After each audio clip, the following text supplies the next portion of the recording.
Yes. We do have quorum, so we can go ahead and handle business. I do see we have guests from the public on the call today, so thank you for joining us. We'll jump right in to our agenda. Calling this meeting to order at 12:01.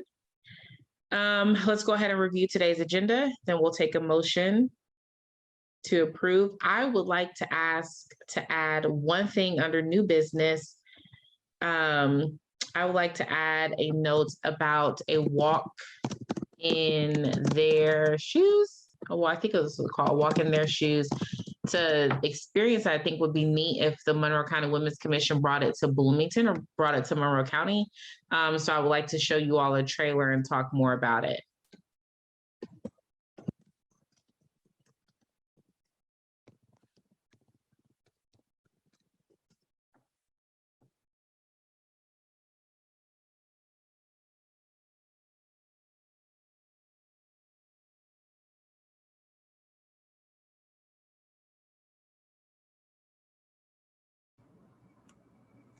That looks good, Michelle. Do you want a motion to approve the agenda with the addition of a walk in their shoes? Yes, we'll take that motion. So it sounds like Jessica, you're moving. Yep, I move that we approve the agenda with the addition of talking about a walk in their shoes under new business. Thank you. Do we have a second?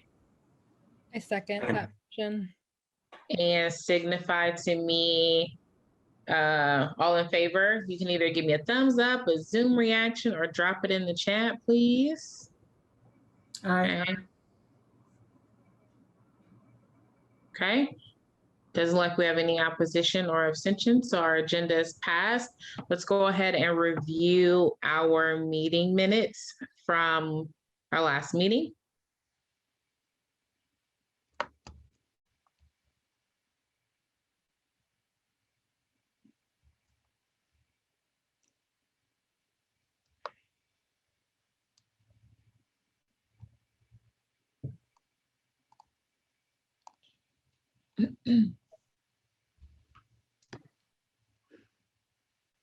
And when we're ready, I'll take a motion to approve the May 2021 meeting minutes. I move to approve the minutes for May. Thank you, Jessica. Any seconds?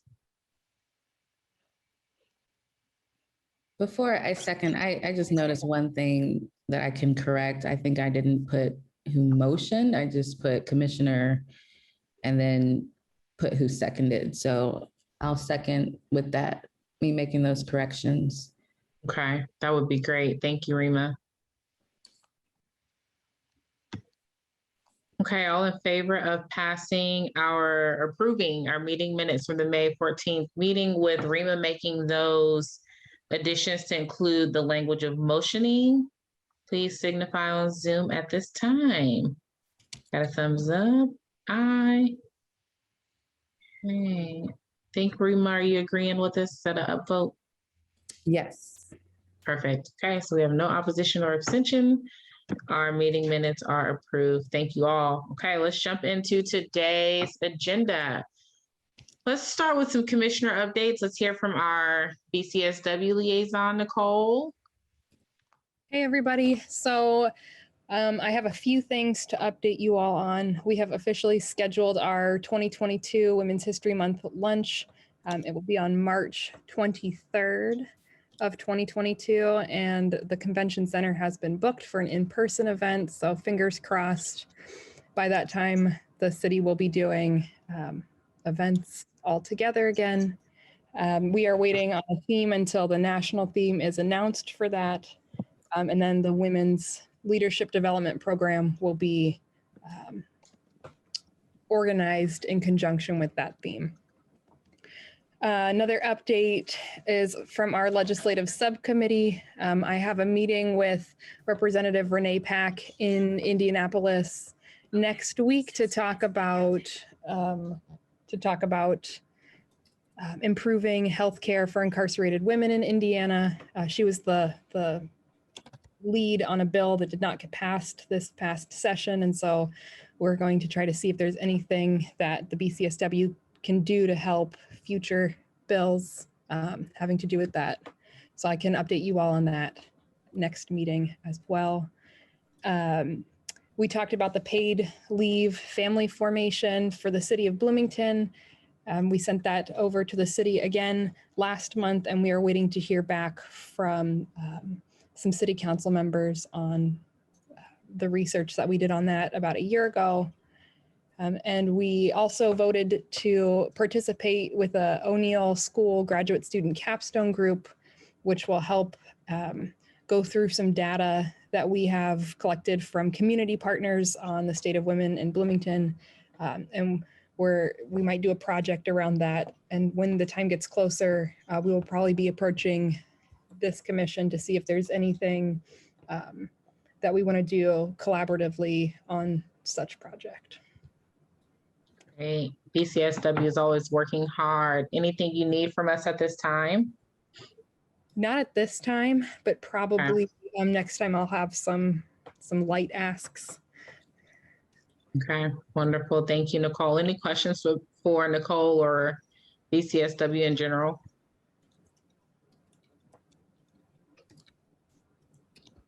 Okay, Nicole, looks like you're off the hook.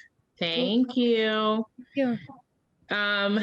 Couple of updates. We do have vacancies on our commission. We currently have 3 positions that need to be filled, and they all look to be Board of Commissioner positions, or the seats that need to be filled by the Board of Commissioners. So please continue thinking about people that would be a good resource, who bring a unique perspective, who bring a critical thinking lens, or perhaps even a specific skill set to our commission. Because my goal, my heart is to have a fully seated commission by the end of this year so that we can start 2022 strong. Okay. So we just need 3 positions. There are 2 people that I have met with one-on-one. They have been phenomenal meetings, very different backgrounds, very different passions, but equally amazing, and I think would be an absolute asset to the commission. They both know about the application process. One of them was more like, I'm ready to apply now. The other is more like, let me attend a few meetings and get to know more about the commission. So 2 in the pipeline. I will let you all know how those continue to develop. Any questions about our vacancies? Okay. Oh yeah, go for it, Peter. Have you been in contact with the commissioner's office to make them aware that there are 3 vacancies? So yes, well, when I say yes, I mean, we update Dina consistently. Okay. So the last time that we talked to Dina, we knew there were 2 vacancies. And then with our last meeting and Liz's resignation, that gave us 3. So it's all on Dina's radar. Excellent. Just wanted to make sure.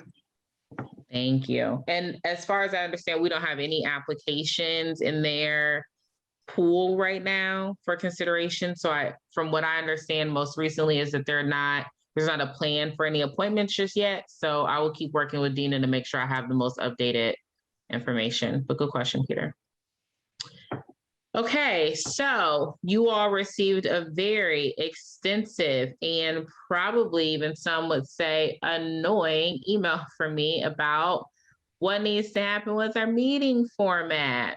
We do actually have to take an official vote in this meeting. Peter, I know that you actually put this on our radar last time. Do you want to speak to any of this stuff, what you're hearing from our county leadership about what needs to happen with, or what's recommended to happen with meetings moving forward?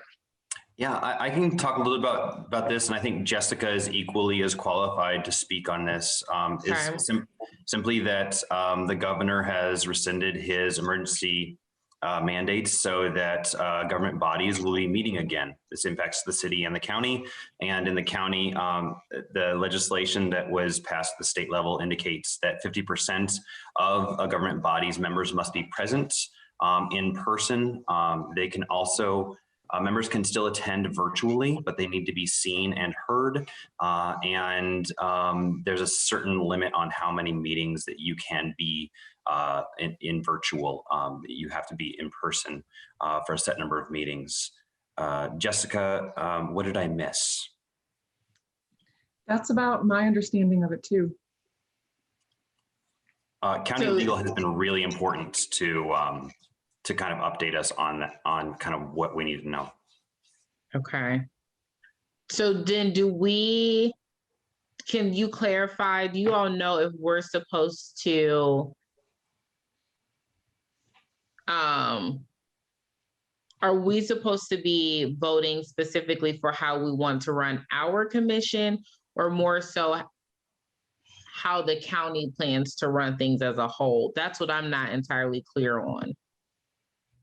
In terms of the ordinance that you received from county legal, every board and commission received the same ordinance, except the name of the commission has changed. So I think it's probably the latter. It's what Monroe County wants. Okay.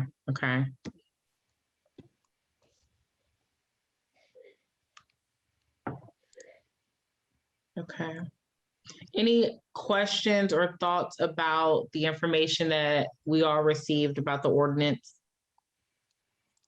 I do have a question about the amount of times you can attend it virtually in a row. So, and I know that there are some reasons why you're allowed to extend that as listed in there. But if, something came up and it was, one additional, would it just count against, you wouldn't be able to vote, but you could still attend virtually? Or, yeah. That's a good question. Proxy to somebody else, even though you're attending, but you're not technically allowed to vote? Just a question, because I'm sure that will happen at some point. I don't know. That's a good to that, and I don't either. I'm kind of foggy on details like that too. Yeah, because right now we're able to give proxy if we're not going to be there, but if the requirement is a certain amount of people in person, does the proxy still count if you can attend virtually, but you can't be there in person, but it's past that point of allowed virtual attendings? I don't have an answer for you. That's something I think we can take back and get clarification on. Let me just real quick reach out to county legal to see if they're available to hop on this phone call. Okay, that would be great. While Peter does that, is it okay if we table this portion of the agenda, this discussion, and see if county legal is able to jump on with us? Yes, that's a great idea. Yes. Okay, so let's pause here for a moment. Let's go back to other updates. Oh no, that's really it for commissioner business. So what's happening with girls coding? We are still moving forward. We are still in the planning phase. Our partners are still very excited. We've gotten some commitments for sure from Edgewood Junior High. We're still working to see if the mill can be a satellite location. And we're also exploring partnerships with the Boys and Girls Club. Our biggest hurdle with Boys and Girls Club is deciding if our girls participate at their location, just as a satellite location, right, a host location. Do they have to be members of the Boys and Girls Club for liability concerns, right? Like their staff will be supervising the students. And when I say their staff, Girls Coding Camp will have its own instructors and mentors and volunteers, but they'll still be under the responsibility of Boys and Girls Club. So we have to decide if a membership will be needed or if a waiver will be needed. If a membership is needed, we have to decide where the funding is coming from. The other thing we talked about is we wanted to use multiple Boys and Girls Club locations, but each location has a different fee, different membership fee. So then we ran into the question of equity, like how, if you decide that you want to go to the Lincoln area, and you're paying, I think it's $25 versus if you go to the Crestmont area where you pay $5, what's the quality of the experience? What's the significant difference? How do we justify that with our participants? So we have some logistical things that we're trying to figure out with some community partners, but we are still moving forward and we're anticipating a launch fall 2021. We did have a chance to connect with Susie Graham from Ivy Tech and get an update on kind of like the funding. And we were able to successfully close out that portion of the question that we had. Peter, I know that you had a chance to connect. Would you like to just share some updates or your overall take from the conversation? Sure. So Susie and I had a phone conversation, Michelle, what was it, about a month ago? Mm-hmm. And we talked about the grants that had funded girls coding, and she indicated that the grant was non-renewable and that the funding had been exhausted. And so they weren't going to go for another grant for this area, but they were going to apply for a grant for some other interests that Ivy Tech has. And so they were very interested in continuing a partnership with Monroe County and Girls Coding, and the faculty there is very interested in continuing to talk with us. They don't want this to be the end of the relationship, but the funding that was there is, for all intents and purposes, gone. Okay. So it sounds like what I recall from our last meeting is that we wanted to learn more from our Ivy Tech partner before we took an official vote on whether or not to move forward in partnership with them. And we honestly wanted to know if they were interested in still partnering for a girls coding camp. So now to hear that they do and that their instructors are still on board and excited, this is an opportunity for us to vote if we want to continue the partnership with Ivy Tech. Okay, so I'll take up a motion to continue, or I'll take a motion to continue with our partnership with Ivy Tech for Girls Coding Camp 2020. Can I ask just another kind of leading question for discussion? Just to be devil's advocate, Peter, were there any downsides to continuing this with Ivy Tech, or was it all pretty much like, let's try to make this happen and let's keep moving forward? I mean, were there challenges that were discussed? The challenge is funding. Yeah. How are we going to provide resources to keep this program going? And that's really the hurdle. I think I have not spoken with the faculty. So I think that's probably a next step, is to schedule an appointment with the faculty to talk about, their interests, in the absence of funding. But Susie was very, she was pretty sincere about wanting to continue the relationship, I felt. So, but Jessica, to answer your question, it's a funding issue. Okay. And to complement what Peter just said, the funding issue is not about, so you all, I wouldn't say you all, some of you have been seeing this project over the years, so you know that we pull it off largely every year in kind. We did get, I think in 2019, we had financial contributions from Duke Energy, and that helped us be able to provide Raspberry Pi and Ozobots for the girls in person.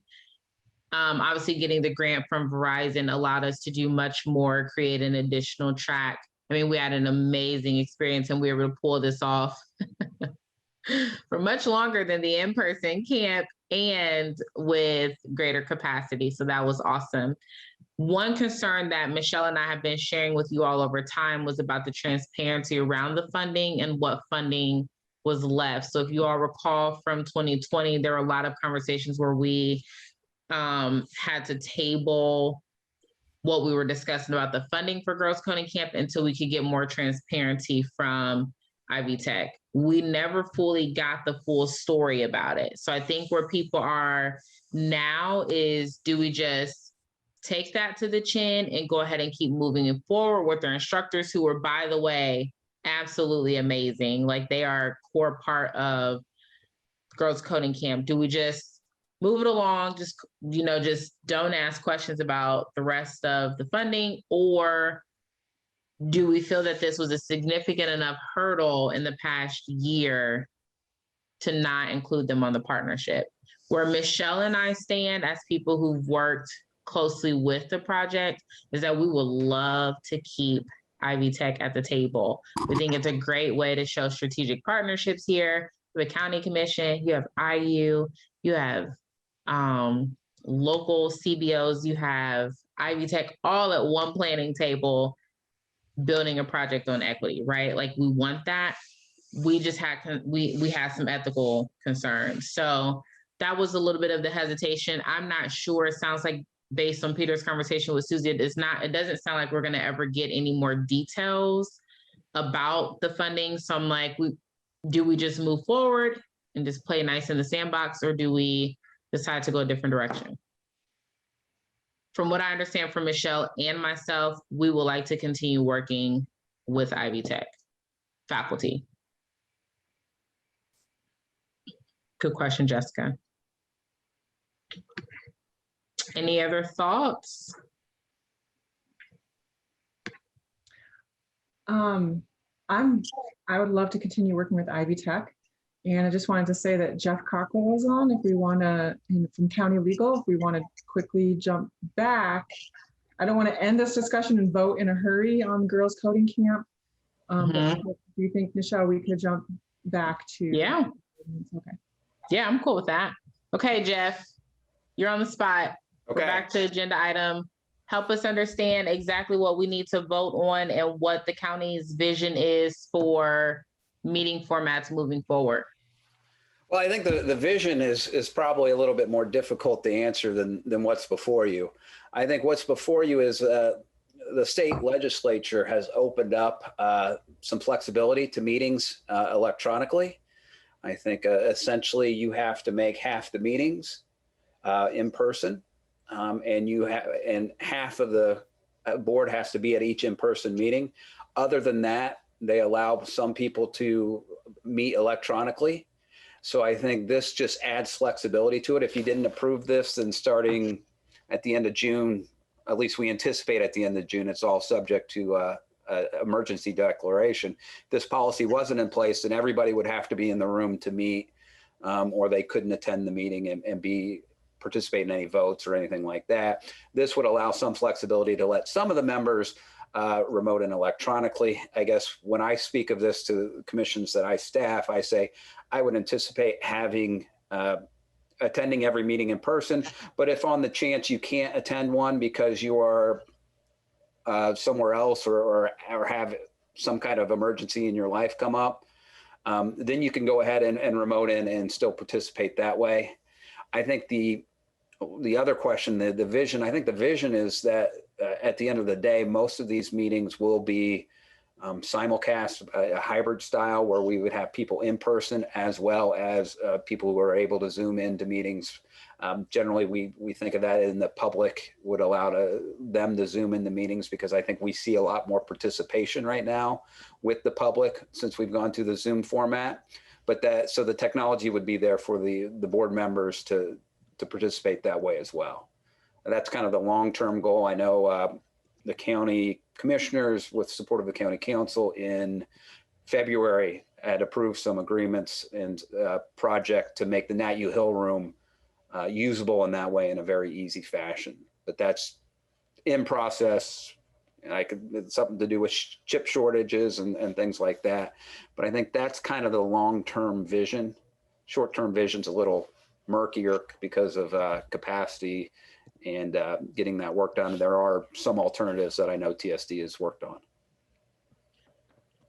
I got a few questions for you, Jeff. Thanks for that explanation. So I heard you say you have to make at least 50% of the meetings in person. Does that mean you have to offer, so we meet 12 times a year. Does that mean that we have to offer 6 of the meetings virtually, or does that mean we have to have at least 50% of our commissioners in attendance physically?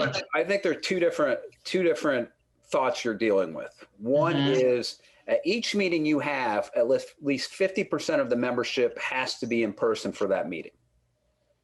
as a individual member of the commission, you have to attend half of them physically, right? So there's really, it's two different things. They don't have to kind of coincide. So you could have half of the board at the meeting, your July meeting in person, half meeting at the meeting virtually. And then the next month, you could have half in person, half meeting virtually, but the people who are meeting virtually, they can't attend virtually more than twice in a row. And they have to be physically present at half the meetings. Okay. Okay. So they're really two different concepts. One involves the board as a whole and one involves an individual's participation. Perfect. And then for the in-person meetings, are we doing the honor code about vaccination status? Because I know that we technically can't ask people, it's inappropriate, right, to ask people their vaccination status. So do you think that the county is gonna just say we're honoring mask for those who are in person? I think we're gonna follow the recommendations of our health department and our health board, which recommends the use of masks if you're not vaccinated, but does not require it. I don't think we are going to plan on going any further than that. Clearly, we'd hope everybody is vaccinated, and we encourage everyone to get vaccinated. And if any of our board or commission members is struggling with that, they should reach out to us so we can help them get that vaccination done.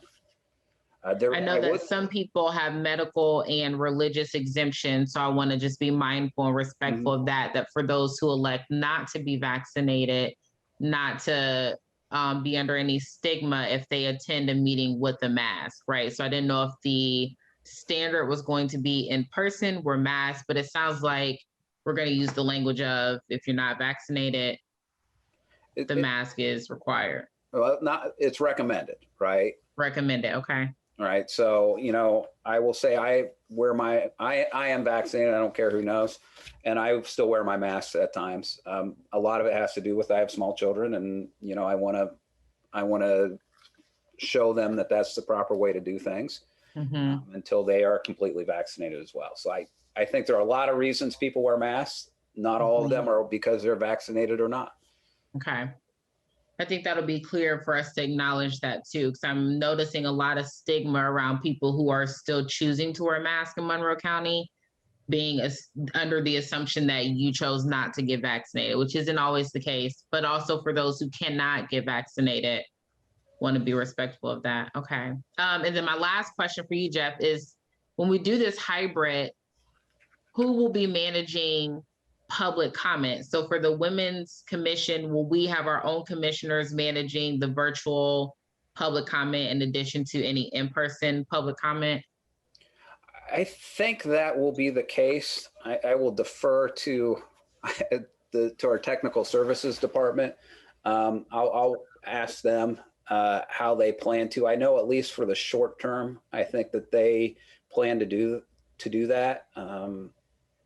But I think long term, I think we're going to expect each board and commission to kind of take care of that aspect of public comment. Okay. And then, okay, I think that's all for legal. I think my other question is for tech services. When we do the recordings, I know at one point Katz was recording for us for the in-person session, and then they started recording for us via the virtual. Which format will be what's recorded? And so Katz, specifically in the Nat U Hill room, is going to have their own streaming setup that they're going to be doing. So it will both capture what's in person and what's going on virtually. Great. So they're definitely the professionals with that. So we're going to let them handle it. I'm pretty sure that's going on. And I know we're planning on having some rooms set up with permanent hybrid setups. I don't remember exactly which rooms those are, but we are planning on accommodating a hybrid setup for everyone. Okay, perfect. Anyone have any other questions for Jeff while he is on from legal? I just wanted to say that these questions are questions that seem to be in every single commission that I'm on. So these are fantastic questions that seems like we're going to figure out as we get further into it. But the Fair Housing Advisory Commission this morning had exactly the same questions. Okay, good. That means we're going to get some answers. All right, well, I think that's all that we have for you, Jeff. You can hop out of the hot seat if you want. All right, well, have a great meeting. Thank you, Jeff. Thank you. Commissioners, do we feel more informed to make a vote at this time on what's being proposed by the county? I'm seeing 2 nods, yes. Rima, okay, I see Nicole's giving me a yes. Yeah, I want to read what I have written just to see, to capture what I captured. So long-term goal would be towards hybrid format. Short-term is for members to attend in person, with only those who cannot attend in person who may elect to attend virtually for no more than 50% of required meetings. Individual members need to attend 50%. Physically, not attending virtually more than twice in a row. That was the only part that I caught that distinction. I don't know if there was any more. And then for quorum, half of members need to be present in person following, I don't know if he said CDC guidelines, or I want to put something there that would indicate that that was a discussion of in person, what we're doing. So I put mass recommended. But I don't know if we need anything else or if I missed anything. Yep. So I think the one to that point, first of all, you captured that all very well. That's exactly it. Like, that is the most succinct way it could be put. But it's instead of the CDC, it's our health department. We're following the guidance of our health department. All right. Very good. Okay. Well, with all that we know, we need to vote on what our county leadership is asking us to be a part of. Wonderful summary by Rima. So I'll take up a motion to vote in favor of what our county leadership is recommending. Is there an ordinance number that we could reference? We're talking about, are we approving an ordinance? Or are we voting to just? There should have been an ordinance sent to you, Nichelle. And actually, I believe that you get to sign it if and when we approve it. Yeah, isn't that exciting? I would like to resign from the Monroe County Women's Commission effective immediately. Joking. Just joking. You can't do that. We're not going to let you. Yes. Okay. So Indiana Code. I'm going to read this to you slowly, Rima, so you can capture this. Great. Thank you. 5-14-1.5-3.5. It is participation in meetings via electronic communication governing a body of public agency of political subdivision set to go into effect on July 1. And Rima, that was a lot. So I'm dropping that in the chat for you right now. And this is the ordinance or Indiana code, or do I just put both? It is labeled as code, Indiana Code.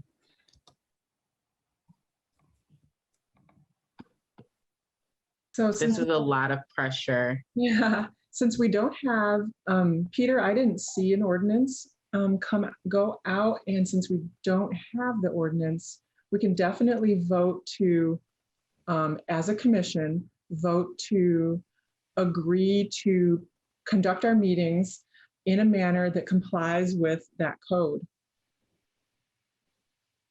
We could say, we, the Monroe County Women's Commission, vote to agree to conduct our meetings in the manner of Indiana Code 5-14-1.5-3.5, effective July 1st, 2021. And I so move that sentence, and so I don't have to repeat it again.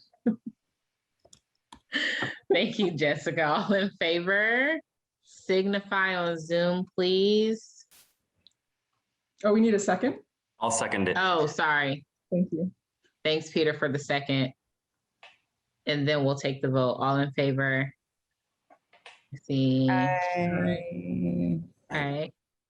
I'm on board as well. So there are no oppositions or abstentions. All right. Well, we got it. Thank you, Jessica. This feels like a very emotional moment for me right now. I don't know why. Some heavy stuff. Okay. I also think I'm just really excited to get back in person with you all because, I get so much energy from the Women's Commission and it's just driving me insane to not be in meetings with you all. So this is exciting to get to this place. Okay. Any questions? We should talk to Rima about where we meet, and Rima, we meet at the courthouse on the square, and I don't think you've ever been there before, and it's a big meeting room on the 3rd floor, at the top floor of the building. It's beautiful, and I think you'll love it. I think I've been there once, way back. Yeah, I think it's been a while, Rima. And then I'll be sure to send out this as an update too, because I know we have Commissioner Udacong, who is also new, who will need the updates. And I don't think Commissioner Northcutt Beaumont has been there either. So I'll make sure to send out an update for everyone. Good catch, Jessica. Thank you. Okay. Rolling back to Girls Coding Camp. Talking about moving forward with our partnership with Ivy Tech, particularly their recruiting and inviting their instructors to still be a part of the Girls Coding Camp experience for 2022.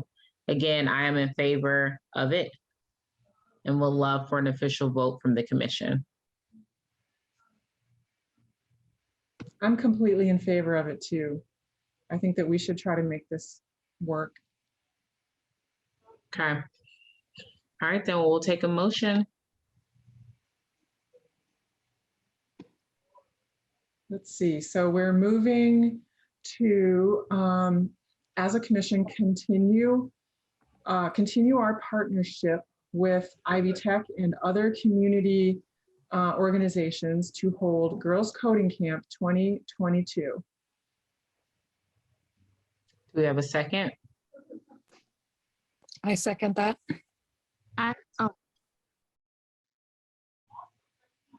Oh, Becky's on. Oh, Becky, I saw your name and it did not register to me that you were this Becky. Sorry. Hey. Oh no, I'm sorry I was late. I had a volunteer thing that was, not in It's line. okay. It is perfectly okay. I'm just gonna add a letter at the end of your name so we know exactly who Becky is. Thank you for joining us. Okay, so we have the motion, we have the second. All in favor, give me a signal on Zoom that can include dropping in the chat. Okay, there is no opposition here or abstention. Approved. We'll move forward. We will extend that invitation coming soon. Good stuff. All right, Women's Equality Day is around the corner. We're coming up in August. Do we have any ideas that we want to do as a county commission? That I know we're supposed to be checking in with you, Nicole, about any events or things that BCSW was thinking about doing. As of our last meeting, I think the only thing that is planned for around that time is a listening session that the legislative subcommittee is putting on to get some more data. It's set in stone that date, but if there's anything that this commission wants to do and they would like the support of the BCSW, I'm happy to bring it back. So I know the date for Women's Equality Day is August 26th, but there's a Black Women's Equality Day as well.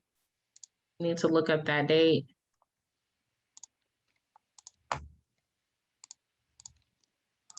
I'll have to look for that and let you all know. And I don't necessarily think that it's national in this way, but I know that it's a national recognized idea that Black women catch up. I want to say it's like 2 or 3 days later than even the National Women's Equality Day. So I'll circle back to that and send that in the email. Commissioners, do we have an idea of anything that we want to do? This can be just a time to throw out some ideas, what we think would be neat. The commissioners, the Board of Commissioners will probably do a proclamation at their meeting on Wednesday morning of that week. And it would be great if we had somebody on who could give public comment at that time at the meeting, say, hey, Monroe County has a women's commission. We do great work. We appreciate the commissioners in forming this commission back in 2013 was, I think, when it was, maybe 2011 was when it was formed. We do great work. We are proud of the work that women do in Monroe County, and kind of give ourselves a plug, give the commissioners a plug, and talk about, we could give some more background information, maybe something about Women's Equality Day that wasn't in the proclamation. I like that a lot, especially because this is technically our 10-year anniversary. So we were founded in 2011. It would be a great way to celebrate, and maybe even a great way to just acknowledge the work that the commission has done. So I like that. I think the date would be that August 25th would be the Board of Commissioners meeting. Yeah. Okay. I want to encourage us all to think about ways to celebrate our 10-year in conjunction with Women's Equality Day. I thought about Women's History Month, but we missed that for 2021. So we can do Women's Equality Day. Let's think of a celebratory thing that we can do, whether that's getting t-shirts, whether that's tabling at an event, whether that's hosting a pop-up lemonade hour. Like, we can get as creative, you know me, I love when we all get creative and just throw spaghetti at the wall. Let's just think about what can we do to celebrate our 10 years, and then also how to inform the community of what our next years will look like. What are our priorities and agendas coming up? Yes, ask, like, giving people more awareness about us, but also like letting them know this is the vision. So maybe we'll even consider doing a retreat around that time, like for our 10-year celebration. Any other thoughts or questions about Women's Equality Day? Go ahead, Peter. There's a county council meeting on the 24th, that Tuesday night, and it'd be great to have someone from this body come and talk about what the Women's Commission has done, especially as, you know, I think it'd be great for us to hear. And we're always looking for, you know, we're the fiscal body, so it's always nice to have ideas about what we should be funding for women's equality. Lovely. Glad you said funding and fiscal body. So, Peter. Yes. Oh, I got myself in the hot seat. You did, because we used to have Trent in this hot seat, and then we kind of let him breathe for a little bit. Now it's your turn. So what's the vision for funding commissions? Ooh, that's a really interesting idea. I know some commissions have, so funding for commissions right now exists in the Board of Commissions. So the commissioners have a line in their budget for commissions. Those funds tend to be pretty modest. So if there are incentives, is my voice weird? No. I'm getting some weird feedback. Okay. I'll keep going. So if there are ideas or incentives that are not currently on a line item in the Monroe County budget that we would be interested in exploring, I think that's certainly something that we can talk about in this body, or you could bring to the council or the commissioners, and we could talk about those things. Okay, this is good to know, because some of you all on the call may recall that we've been talking about doing a commissioner's mixer for forever. And we had it all set and ready to roll with the local restaurant and all of the things. And then COVID came in here and just knocked us right on down, okay? One of the biggest hurdles that we had with that, though, is how do we pay for this? Are we paying for this out of pocket? Are we asking our attendees to pay for it? What can we do as far as fundraising and collecting funds as a commission. So to hear that there is a budget line item lets us know that there's something someplace and we should be able to access it. I think that we should, Peter, could we collect, if we collected funds like a fundraiser, would we be able to just create an account called Women's Commission under the, or create a sub account in boards and commissions to keep our Women's Commission's funds separate from everything else if we raise money? I think this is a really good question for legal. I don't know if a government body can raise funds privately. I don't know. Yeah, I gotcha. Because we are a taxing entity recognized by the state, I don't know that we can go out and solicit private donations. That's a really good legal question. Okay. I would start by going to the commissioner's office and seeing, what they have available right now in their line item, and starting there. And if it's not enough, then we can come back and have another conversation. Love it. Love when we keep talking. Jessica, can you do some of that homework for us? Are you okay with that? Yeah, definitely. Finding out how much is in that commissioner's budget line. Mm-hmm. Great.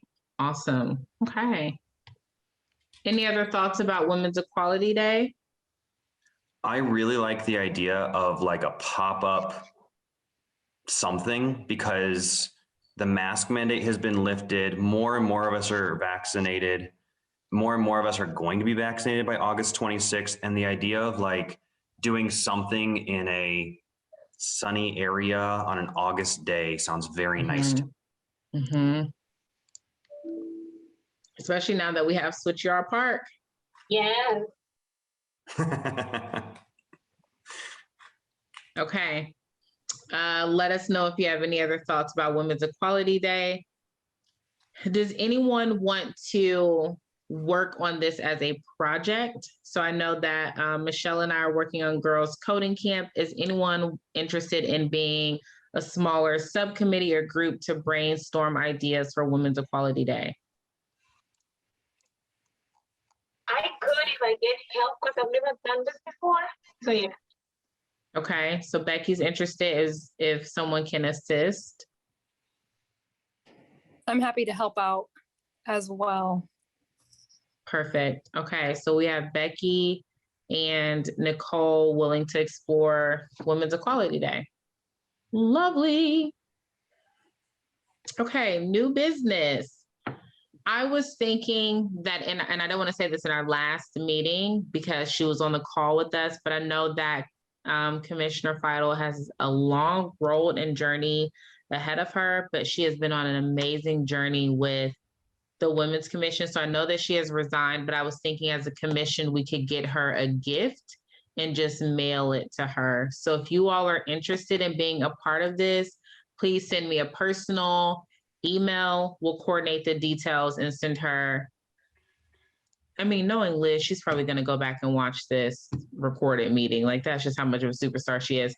So we can do this within like the next week or so. If you're interested, shoot me an email and say, I want to be a part.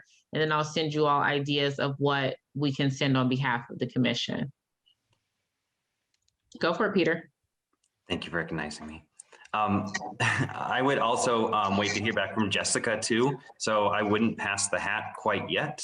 It would be nice to use official commission dollars for this because that's what they're for. Okay. Okay. That's even better.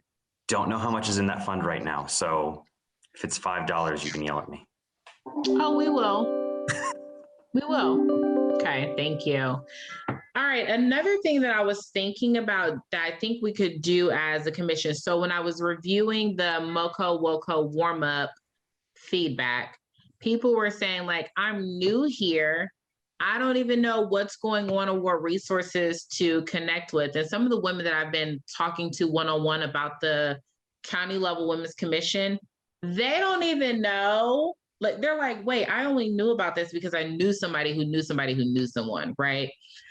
So I was thinking that maybe we could create some sort of Monroe County master calendar, right? Where we talk about the different things that are happening during Women's History Month, different things that are happening during Women's Equality Day, different resources. So where are the clinics that we go to? Where are the providers that we trust? And not necessarily each individual person, right? Because that could be exhaustive, but more so like, oh, there's an IU Health women's clinic on 2nd Street, right? Like being able to put some more resources out there that we can link people to. How do we feel about that? Because I feel like there's been a lot of, I know even just 2 weeks ago, the chamber celebrated some astonishing women here in the community. I didn't even know that was going to happen until I saw the announcement that some people got some amazing awards, right? So if you're not even familiar with being on the chamber list, maybe you're a women-owned business, all of these things I just feel like are so spread out, so decentralized. And I think the Women's Commission could create a resource guide for all things women in our community. Even if it's just the FYI, we usually do a Women's Equality Day celebration in August. Like it doesn't have to be a specific date every time because we know the dates will change, but maybe we can just kind of create some sort of document or a calendar, a master calendar. What do we think? I like it. It sounds huge. Mm-hmm. It sounds like an important, like, to be a good project, it's like it has to be a big project Mm-hmm. for it to be good, but it could be Mm-hmm. more. Do we know? I've been looking to see if something like this already exists. And what I have found is that there are resources in particular niches, right? Like the League of Women Voters, they have their resources. And then like there's like the chamber where they have like the women-owned businesses. But like, how am I supposed to know if I'm new to this community? How am I supposed to know that I should go look at the Chamber of Commerce to find the list of women's owned business? How am I supposed to know that? How am I supposed to know that there's a city commission and there's a county commission? How am I even supposed to know that those things exist? This, like not everyone's involved in this type of work or engagement. How am I supposed to know who our leaders are? Like, so I'm just thinking about, is there a way that we can create a resource? It would be a big lift. It would be something that would have to be updated often, but I think we could do it. And perhaps it lives on the county website. That would be the great place for it to live, on the county website.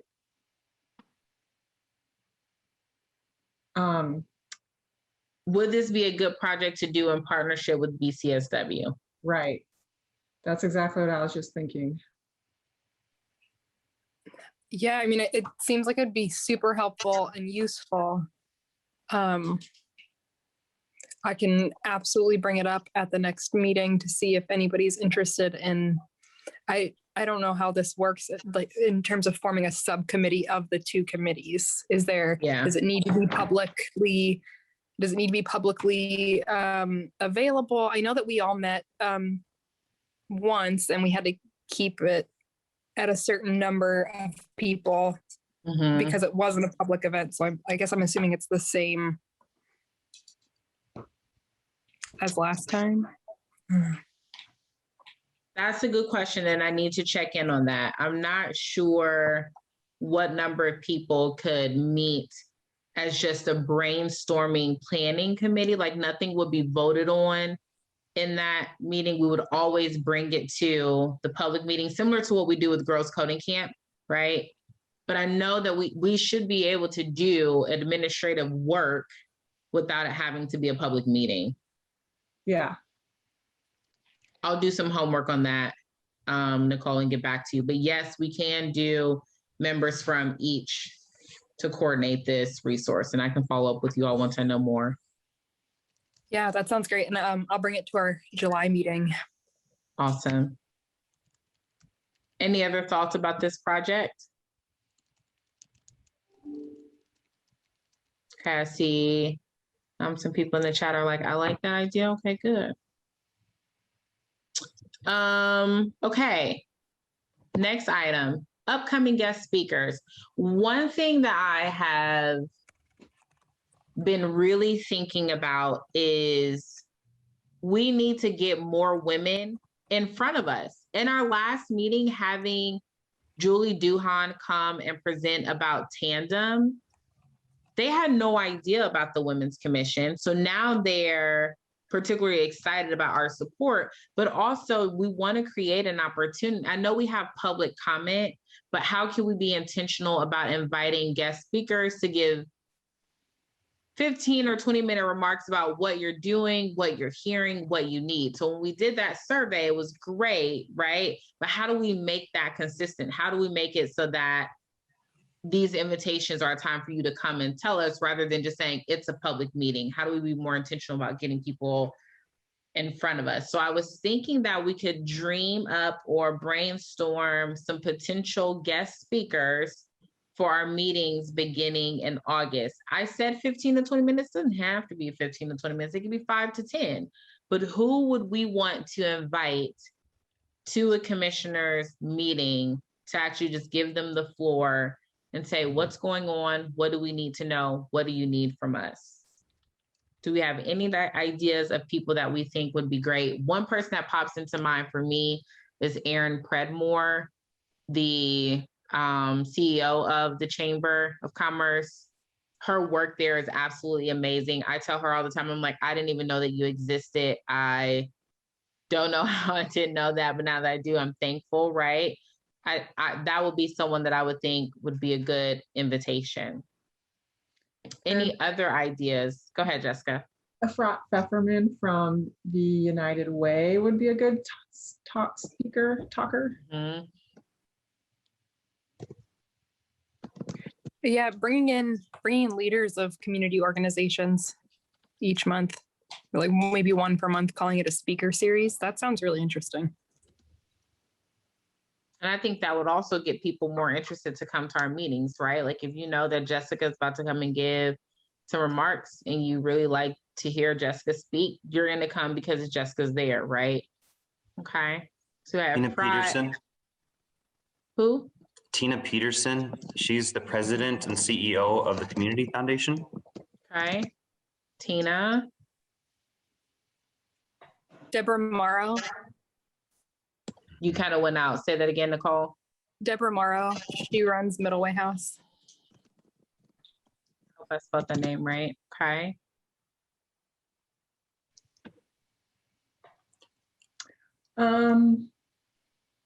Used to be volunteers in medicine. I'm trying to think of a health, not I'm like trying to think of different aspects of our community. So somebody from healthcare, either IU Health or what used to be known as volunteers in medicine. They have a new name now. Okay. We can do that. Women's health, but I don't have a contact. I think Tandem would, right? Like they would be able to come and talk more about maternal health and wellness. I know they pitched the Tandem opportunity, right? The nonprofit that's launching, but they could also just come and do some of that maternal health education. So that would be good.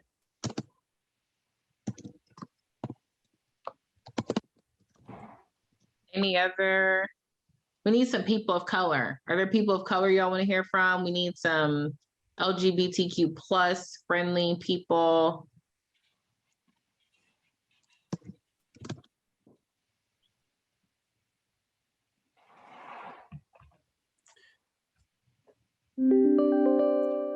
Joyce Rogers is currently the #2 at the IU Foundation.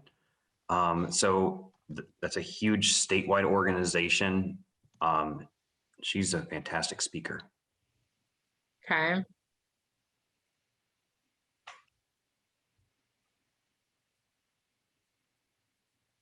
Anyone else?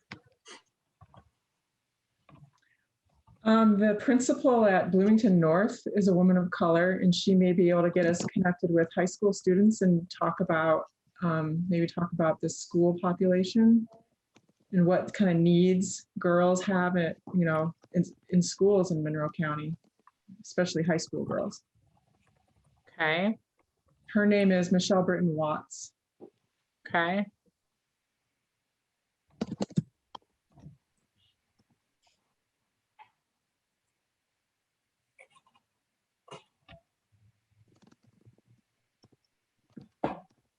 Anyone else? Becky, I know you work at Crane. There's a lot of amazing women that work there with you. Do you have someone in mind that you would say this would be a good fit? Yes, I do, but I'm trying to, maybe should I talk to the person first? Okay. Yeah. Yeah, and then I'll let you know. And there is a name that's in my head, but I can't pin it out. I think Dr. McKay. Oh yeah, Marquay Winston. Yes, yes. But for Crane, I'll definitely, once I get an answer, I'll let you know. Okay. Okay. I just dropped a link in the chat that I found on the City of Bloomington's website. It's minority and women-owned businesses in Bloomington. It's from 2017, so it's not super up to date, but it also could be a good starting point for reaching out to people to come speak. Okay. Well, I will start sending out invitations beginning with our August meeting, and we can go from there. I will let all of you know who actually confirms or accepts the invitation. Awesome.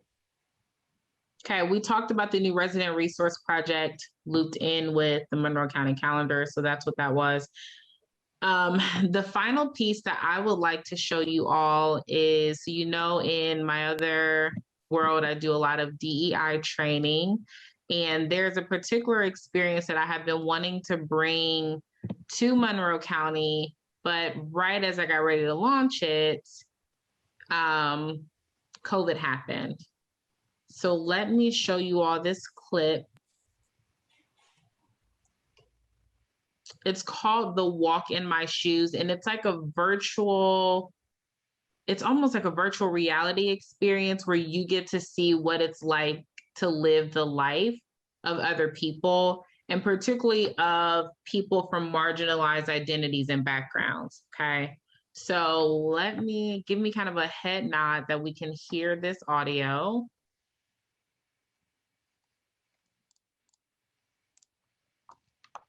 And seeing a giant imagine arriving at work or school and seeing a giant shoe. Now imagine that by walking in the shoe, you'll improve your ability to understand and thrive with those around you. Welcome to the Walk in My Shoes experience. It was cool, I guess, to be able to ignore what I am for a second and see how someone else feels and maybe how I would feel if I was in that position. As our diversity grows, we must learn how to include each other. But we're fighting against a history of discrimination. A history that has failed to teach us social intelligence. If you don't see yourself represented in a space, particularly if you're a marginalized group, you don't necessarily feel or sense that you belong. So together, with the country's leading researchers, we've designed the Walk in My Shoes experience to combat discrimination by raising our social intelligence. It was a shape-shifting experience. I will become a little bit more sensitive toward the trans people. That was something that I could really personally relate to, and then take some of that feeling that I had and imagine what it would be like if I were trans. I'm missing this person that we just met. How do I book this experience? First, visit walkintheshoe.com. Then together, we'll prepare a customized plan and bring Walk to you. Imagine a future of interpersonal conflicts that you can avoid by taking action now. Then replace that future with a world where we are all seen, heard, and understood. In 2020, take one giant step forward in growing empathy and walking the shoe.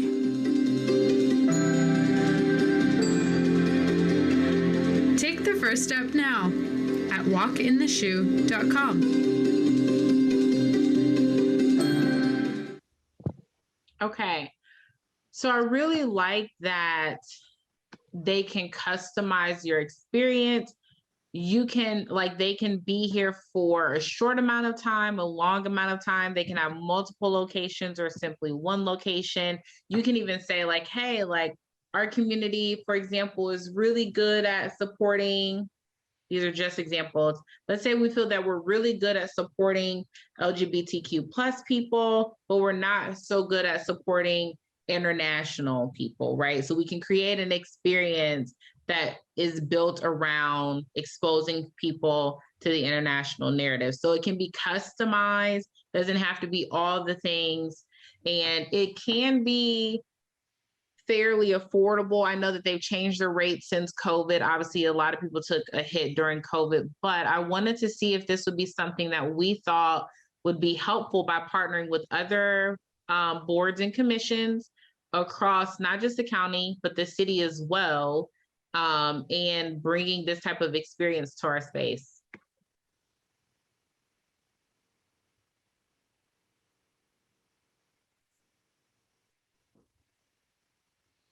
I really like it. So is this something that would be set up for the public to come and use? It would be like a kind of like an art installation on the outside, and it would be sitting in some building for a certain amount of time, and anyone that wanted to use it could come and use it. Yeah, like now they would have it staffed, right? Because it does get emotional. And you want to make sure that you take care of the participant, right? So you'll have your experience and your debrief session, but I can imagine it being right in the atrium of the courthouse on a Saturday, and you just have people that can come in and cycle through and get their experience. Go ahead, Peter. I was thinking it'd be really neat to have it at the county fair because there's so much foot traffic that you could have it maybe not on like a main thoroughfare, but you could have it maybe, or I don't know where you'd put it. I don't know, I'm just thinking out loud here, but there's so much foot traffic, and I'm thinking about the audience would be, I think, ideal for this. Mm-hmm. The thought. I never thought about that. Okay. Okay. Any other thoughts? I think that's a wonderful idea, the county fair. If for some reason that's not able to happen, it might work really well, even if we're not doing it around women specifically, but Women's History Month, somewhere, because we have the BCSW at least has a lot of events, and I know you all do as well around that time. And so we generally get a lot of traffic then. But I think doing it at the county fairgrounds, or doing it at the county fair, would get a different audience than the people that we normally are normally attending our events. Mm-hmm. That's really cool. That's neat. And I know that they have a couple of different options. They can come and set it up and their team will staff it, or they can train students in your area or people in your area to be able to manage it for however long you need it here. So if you want to do for 24 hours, you want to do for 6 weeks, all of that can be customized for your experience. I just dropped a link in the chat that allows you to register for one of their public experience sessions. It's only an hour. They kind of give you an overview of the project, and they let you go through some of the simulations. I would encourage you all to try to attend one session before our next meeting so that we can talk more about if we think this would be something that would be well received here in Monroe County. Okay. That's great. I was just going to say, I think this is something we should do. So that we kind of know what we're promoting. So that's right on what I was thinking. Wonderful. Thank you, Rima. Okay, well, that's all of our agenda business. It is 1:10. We haven't had a meeting this short in some time. Does anyone have anything else to add to the agenda? Or anything else that is just pressing in on their heart that they want to discuss?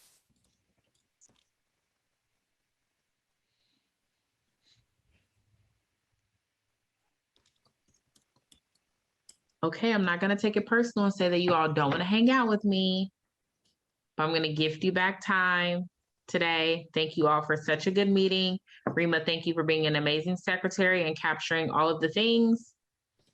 We got some good homework, got some good stuff moving forward. At this time, I'm going to adjourn our meeting at 1:11 p.m.